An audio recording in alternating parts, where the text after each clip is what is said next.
मध्य प्रदेश की राजनीति में आज बड़ा धमाका। कांग्रेस विधायक विक्रांत भूरिया ने बीजेपी पर ऐसा हमला बोला है जिसने पूरे प्रदेश की राजनीति का तापमान बढ़ा दिया है। भूरिया ने कहा, बिरसा मुंडा और टांटिया मामा को भगवान बनाने की बीजेपी में औकात नहीं। और यही नहीं, आदिवासी समाज पर हुए अन्याय की पूरी सूची सामने रखते हुए सरकार पर सीधा, धारदार और बेहद तीखा वार किया है। कांग्रेस विधायक विक्रांत भूरिया के बयान ने प्रदेश की राजनीति में हड़कंप मचा दिया है। उनका कहना है कि बिरसा मुंडा और टांटिया मामा को भगवान बनाने की बीजेपी में औकात नहीं। लेकिन आरोप यह नहीं रुके। सिविल जज परीक्षा को लेकर बड़ा हमला करते हुए भूरिया ने कहा, सिविल जज परीक्षा के परिणाम आ गए, एक भी आदिवासी युवा का चयन नहीं हुआ। क्या इस सरकार को एक भी योग्य आदिवासी नहीं मिला? और फिर सवाल उठाया, जब सिस्टम में नहीं आएंगे तो अपने आदिवासी समुदाय के लिए कैसे लड़ेंगे? प्रदेश की जेलों पर भी बड़ा खुलासा करते हुए भूरिया बोले, मध्य प्रदेश की जेलों में 60% आदिवासी बंद है। क्या यही है आदिवासी कल्याण? एसआईआर प्रक्रिया और नर्मदा पर बड़ा हमला करते हुए उन्होंने कहा, सरकार की एसआईआर प्रक्रिया में सबसे ज्यादा नुकसान आदिवासियों का होगा। नर्मदा किनारे 6 किलोमीटर क्षेत्र खाली कराने का आदेश, इसका असर भी आदिवासी समुदाय पर ही पड़ेगा। सिंगरौली और कोल माइंस को लेकर तीखे आरोप लगाते हुए उन्होंने कहा, कोल माइंस के नाम पर सिंगरौली में पेड़ काटे जा रहे हैं। सिंगरौली की जेल आदिवासियों से भरी हुई है।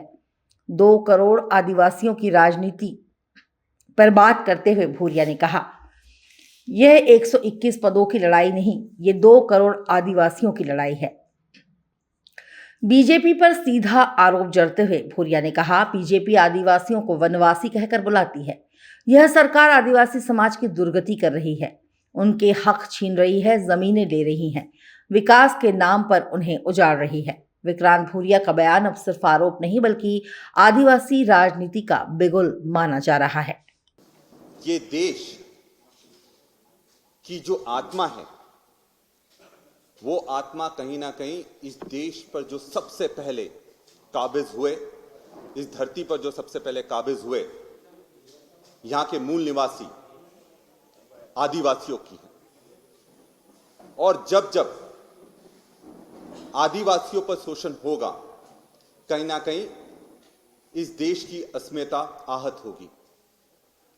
आज मैं आपके सामने एक बहुत बड़ा मुद्दा लेकर आया हूं जो हमारे भविष्य से जुड़ा हुआ है, आदिवासियों के भविष्य से जुड़ा हुआ है, और कहीं ना कहीं हमारे पास उससे लड़ने का और कोई चारा नहीं था।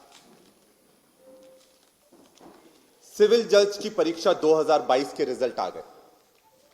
उस परीक्षा में 191 पोस्ट थी। उन 191 पोस्ट में से 121 पोस्ट, 121 पोस्ट ट्राइबल्स के लिए, आदिवासियों के लिए रिजर्व थी। और इस परीक्षा का जब रिजल्ट आता है तो उसमें एक भी आदिवासी का चयन नहीं होता है, मतलब 0। जो ट्राइबल्स के लिए, आदिवासियों के लिए 121 पोस्ट रिजर्व थी, उसमें से एक भी आदिवासी का चयन नहीं हुआ।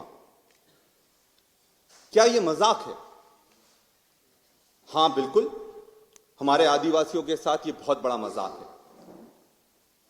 जो हमारे लिए अधिकार यह संविधान देता है, आरक्षण देता है, उसको धीरे धीरे खत्म करने का यह बहुत बड़ा षड्यंत्र है।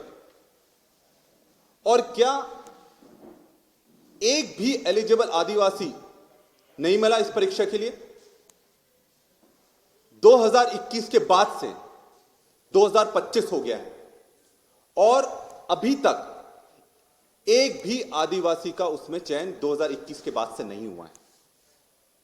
यह कहीं ना कहीं सिस्टमिक तरीके से आदिवासियों को सिस्टम से निकालने की एक कोशिश है।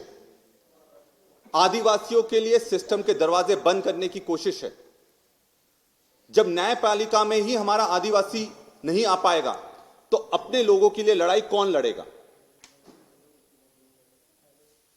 और जब सिविल जज ही नहीं बन पाएगा तो डिस्ट्रिक्ट जज तो बहुत दूर की बात है। और उसके बाद सुप्रीम कोर्ट में जाना तो और दूर की बात है।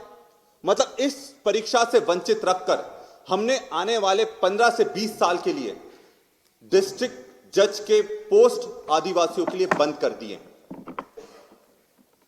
और इसका प्रभाव हम लोगों पर कैसे पड़ रहा है, यह मैं आपके सामने रखता हूं। जब सही जजमेंट नहीं होगा हाई कोर्ट में, सुप्रीम कोर्ट में, या हमारा रिप्रेजेंटेशन रखने के लिए कोई वहां नहीं रहेगा, तो लैंड डिस्प्यूट्स कैसे सुलझेंगे? आज सबसे बड़ी जो लड़ाई चल रही है लैंड डिस्प्यूट्स की चल रही है, जल जंगल जमीन की लड़ाई की चल रही है। जो बेल होती है, हमारे लोगों को बेल नहीं दी जाती है। और यह मैं सीधे आंकड़े से इसलिए बोल रहा हूं क्योंकि जेलों में 60% से ज्यादा, मध्य प्रदेश की जेलों में 60% से ज्यादा आदिवासी लोग बंद हैं। और यह ऑथेंटिक डेटा मैं बता रहा हूं, मध्य प्रदेश की जेलों में 60% से ज्यादा आदिवासी बंद हैं, क्योंकि उनके अधिकार लड़ने के लिए, उनके लिए लड़ने के लिए कोई सामने नहीं आ रहा है। और जब वो बेल के लिए कोर्ट में जाते हैं तो उनकी बेल को रिजेक्ट कर दिया जाता है। और जिस तरह के जल जंगल जमीन का नुकसान हो रहा है, उसमें न्यायपालिका की सबसे बड़ी भूमिका है। अगर जजमेंट सही नहीं होंगे तो हम लोग किसके पास जाएंगे, कहां दरवाजा खटखटाएंगे? सरकार से लड़ने का प्रयास करते हैं, पूरी मशीनरी उनके साथ है, धन, बल और पावर। और आज अपने आप को आदिवासी समुदाय बहुत असहाय महसूस कर रहा है। और उसमें हमारे पत्रकार साथियों से मैं मदद चाहूंगा कि आप इस मुद्दे को ताकत से रखिए। यह सिर्फ 121 पोस्ट की लड़ाई नहीं है, 121 पोस्ट की लड़ाई नहीं है, यह मध्य प्रदेश के 2 करोड़ आदिवासियों की लड़ाई है, उनके अधिकार की लड़ाई है। क्योंकि धीरे धीरे उनको रोजगार से वंचित करा जा रहा है, उनको न्यायपालिका से दूर करा जा रहा है, उनको आरक्षण खत्म करा जा रहा है, उनकी शिक्षा खत्म करी जा रही है। यह सरकार बड़े बड़े दावे करती है कि हम हॉस्टलों के नाम बदल रहे हैं, न्यायपुरुषों जो बड़े बड़े महानायक हैं उनके नाम पर रखें। आप रखिए, पर वो महानायक किस चीज के लिए लड़े, उस चीज के लिए भी तो लड़ी है। बिरसा मुंडा, टांटिया मामा, ये जमीन की लड़ाई लड़ी इनने। और आज सरकार क्या कर रही है? धीरे धीरे जमीन पूरी अडानी को बेचने का काम कर रही है। अभी आज के दिन में जब हम यहां बैठे हुए हैं, सिंगरौली में बहुत बड़ा आंदोलन हो रहा है, वहां पर पेड़ काटे जा रहे हैं। आज मैंने वीडियो डाला सोशल मीडिया पर, उसमें जबरदस्त गुस्सा है समाज में। और वो पेड़ कैसे काटे जा रहे हैं? 1500 से ज्यादा बल, पुलिस का बल वहां तैनात कर दिया गया है, पूरी छावनी बना दी गई है और किसी को वहां जाने नहीं दिया जा रहा। और पूरे कोल माइन के चक्कर में पूरे के पूरे जंगल पूरी तरह से बर्बाद करिए जा रहे हैं। क्या यह सरकार को जनता ने चुना है कि अडानी जी ने चुना है? यह चीज स्पष्ट होना चाहिए। उनकी जवाबदेही अडानी जी के लिए है कि जनता के लिए है? यहां मध्य प्रदेश का मूल निवासी कौन है? अडानी जी हैं कि आदिवासी? और इसी की लड़ाई लड़ने के ये बिगुल के रूप में हम लोग यहां आप सबके सामने आए हैं। और यही नहीं, जल जंगल जमीन का कैसे नुकसान हो रहा है वो भी मैं आपके सामने बताना चाहूंगा। यह लेटर है, यह सरकार का लेटर है। इसमें कहा गया है कि नर्मदा पट्टी के 6 किलोमीटर को खाली करवाने का यह लेटर है, सरकार की तरफ से जारी हुआ, ये मैं जारी नहीं कर रहा हूं। 6 किलोमीटर जब आप खाली करवाएंगे, आप बड़े बड़े माफियाओं को तो रोक नहीं पा रहे हैं, वहां माइनिंग चल रही है, पर जो लोग हमारे वहां पर रह रहे हैं, बहुत लंबे समय से रह रहे हैं, उनको खाली करने के लिए आपने ये लेटर जारी कर दिया। पूरी नर्मदा पट्टी इससे प्रभावित हो रही है, 6 किलोमीटर से ज्यादा का एरिया है ये, कहां जाएंगे वो? उससे पहले आपने सरदार पटेल अभ्यारण्य के रूप में खातेगांव, विदिशा, बुधनी पूरे क्षेत्र खाली करवा रहे थे, 70 से ज्यादा घर तोड़ दिए थे। अभी कुछ दिन पहले आपने जनजातीय गौरव दिवस मनाया। मैं उनसे पूछना चाहता हूं, आदिवासियों की शोषण हो रहा है तो किस बात का गौरव? अगर मध्य प्रदेश में सबसे ज्यादा आदिवासी हैं और यहां पर ही आदिवासियों को सिविल जज की परीक्षा में 1 सीट पर चयन नहीं होता है, तो इसका जवाबदार कौन है? सरकार अपनी जवाबदारी लेगी? क्या उनके एजुकेशन के लिए जो करना चाहिए वो कर रहे हैं? क्या उनके जो सिस्टमेटिक डिस्क्रिमिनेशन हो रहा है, उनका बायस हो रहा है, उसको दूर करने के लिए सरकार कुछ करेगी? और एक और इसमें बड़ी बात मैं आपको बताता हूं, यह नियम है कि जब लंबे समय तक आरक्षित पद नहीं भरे जाएंगे तो उनको नॉट सुटेबल फॉर पोस्ट कर डिसॉल्व कर दिया जाएगा पोस्ट को। यह नियम है। तो क्या आप ये जो 100 धीरे धीरे आपने जो ये सिस्टमिक तरीके से इनका चयन नहीं कराया, धीरे धीरे आप ये पोस्ट पूरी तरह से अनरिजर्व कर देंगे? तो जिसका अधिकार था उसको कहां दे रहे हैं आप? और सीधी जैसा जब कांड, जो पेशाब कांड मध्य प्रदेश में होता है, किसका नाम आता है? भाजपा के नेता का आता है। नेमावर में 5 बहनों को जिंदा गाड़ दिया जाता है, किसका नाम आता है? भाजपा के नेताओं का आता है। नीमच में आदिवासी को गाड़ी से बांधकर रगड़ कर मार डाला जाता है, किसका नाम आता है? भाजपा के सरपंच मनोज का आता है। आदिवासियों को गोली मारी जा रही है, उनको जंगलों से निकाला जा रहा है। ये किस मध्य प्रदेश की हम बात कर रहे हैं? ऐसा मध्य प्रदेश का तो हमने विजन नहीं देखा था, या ऐसा सपना हमने नहीं देखा था।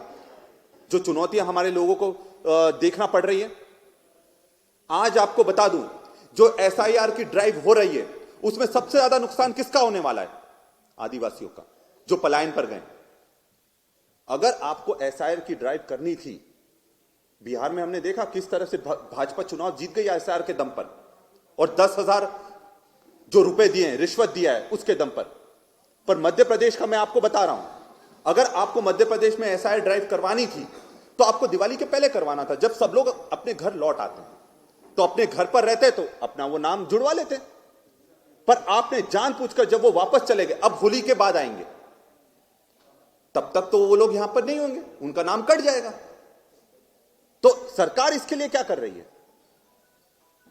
क्या चुनाव आयोग का काम नाम काटना है कि ज्यादा से ज्यादा लोग मतदान करें? यह चुनाव आयोग का काम है। क्या चुनाव आयोग का यह काम है कि प्रमाण देने का कि कौन इस देश का नागरिक है, कौन इस देश का नागरिक नहीं है? यह चुनाव आयोग का काम नहीं है। तो हकीकत यह है साथियों, आदिवासियों की बहुत दुर्गति